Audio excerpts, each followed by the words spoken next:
নিশাৰ ভাগত ৰাইজে ভাঙিলে এখন বিদ্যালয়ৰ বাউণ্ডাৰী ৱাল। নৱাগত শিমলীটোলা গাঁও পঞ্চায়তত ব্যাপক দুৰ্নীতিৰ অভিযোগ। নিশাৰ ভাগত ৰাইজে ভাঙিলে এখন বিদ্যালয়ৰ বাউণ্ডাৰী ৱাল। ৰাইজে খঙতে ভাঙিলে বিদ্যালয়ৰ দেৱাল। নিৰ্মাণ কামত দুৰ্নীতিৰ অভিযোগ বিদ্যালয়ৰ সভাপতিৰ বিৰুদ্ধে। নৱাগত শিমলীটোলা গাঁও পঞ্চায়তত ব্যাপক দুৰ্নীতিৰ অভিযোগ। এখন বিদ্যালয়ৰ বাউণ্ডাৰী ৱাল নিৰ্মাণ কামক লৈ উঠিছে দুৰ্নীতিৰ অভিযোগ। দুৰ্নীতিৰ বিৰুদ্ধে বিজেপি চৰকাৰে গ্ৰহণ কৰিছে শূন্য সহনশীল নীতি। ইয়াৰ মাজতে পূব গোৱালপাৰা সমষ্টিৰ নৱাগত শিমলীটোলা গাঁও পঞ্চায়তৰ অন্তৰ্গত খুটাৰপাৰা মাজৰ গাঁও হাইস্কুলৰ বাউণ্ডাৰী ৱাল নিৰ্মাণ কামক লৈ পোহৰলৈ আহিছে ব্যাপক দুৰ্নীতিৰ অভিযোগ। হয়, আমি ক'ব বিচাৰিছো খুটাৰপাৰা মাজৰ গাঁও হাইস্কুলৰ এখন বাউণ্ডাৰী ৱাল নিৰ্মাণৰ কামত আবণ্টন দিয়া উক্ত বিদ্যালয় পৰিচালনা সমিতিৰ সভাপতি আব্দুল আজিজ প্ৰধানিক সভাপতি হিচাপে লৈ গঠন কৰি দিছিল এখন নিৰ্মাণ কমিটি।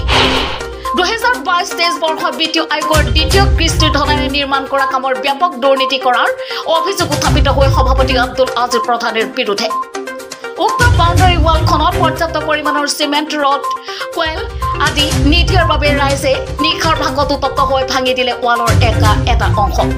এতিয়া প্ৰশ্ন হ'ল, কাৰ ছত্ৰছায়াত এখন ৰাজহুৱা বৃহৎ শিক্ষানুষ্ঠানখনত এনেধৰণৰ দুৰ্নীতি কৰিব পাৰিলে আব্দুল আজিজে? এই ঘটনাক লৈ ৰাইজৰ এক উত্তপ্ত পৰিস্থিতিৰ লগতে অঞ্চলটোত এক চাঞ্চল্যৰ সৃষ্টি কৰিছে। এতিয়া ৰাইজৰ দাবী, বিভাগীয় কৰ্তৃপক্ষলৈ এই দেৱালৰ কামত তদন্ত হ'ব লাগে।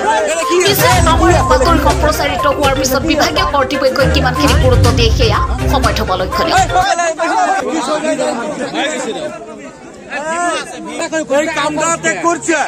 রাজ্যের মানুষ দেখ কিভাবে কাম করছে, এটা করে রড দিয়ে কি হয়েছে মানে ইমান টাকার কাম এটা করে রড দিয়ে কাম করছে, আর তার নাকি 10 ফুটের আগতে রিং নহা করে কাম করছে। রিং নহা করে কাম করেছে, তাত আর মিস্ত্রি খুদিলে কৈছে আমাক যেনেকৈ কৰিব দিছে সেনেকৈ কৰিছো কমিটিয়ে। দুখ দি আছে আপোনালোকে মিস্ত্ৰি কাম কৰিছে বুলি। আমি তো নহয়, আমি বাদ দিছো তো। আমি যে রেট বেশি লৈছিল আমাক নিদিলে, সিহঁতক কম রেটত কাম দি দিলে। আসলে কামটো দুর্নীতি কি হৈছে? দুর্নীতি তো কমপ্লিট 2 নম্বরই হৈছে। আমি নিজেই কৈছো। কোনটো রড দিয়া নাই, ভীমদ্র রিং দিয়া নাই। রড বিলাক নিম্ন পৰিমাণৰ হৈছিল নেকি? ৰড বিলাক নিম্ন পৰিমাণৰ হৈছিল নেকি? ৰড তলত ঠিকে আছে কিজানি 10-ৰ, আৰু সেইফালে চাইডত 8-ৰ দিছে। এওঁলোকে দুই এজনে কৈ আছে মিস্ত্ৰীৰ গাফিলতিৰ কাৰণে এনেকুৱা হৈছে। মিস্ত্ৰি পলাইছে, এতিয়া নাই মিস্ত্ৰি। আচলতে মিস্ত্ৰীৰ কাৰণে এনেকুৱা হৈছে নে ঠিকাদাৰে আদেশ দিছিলে? মিস্ত্ৰিৰ কথা হল নে ঠিকাদাৰ আদেশ দিছে, মিস্ত্ৰিহে গম পাব, আমি তো নাজানো। ঠিকাদাৰজন কোন? ঠিকাদাৰ সেই ইয়াতে আছে, কিবা নাম আজি।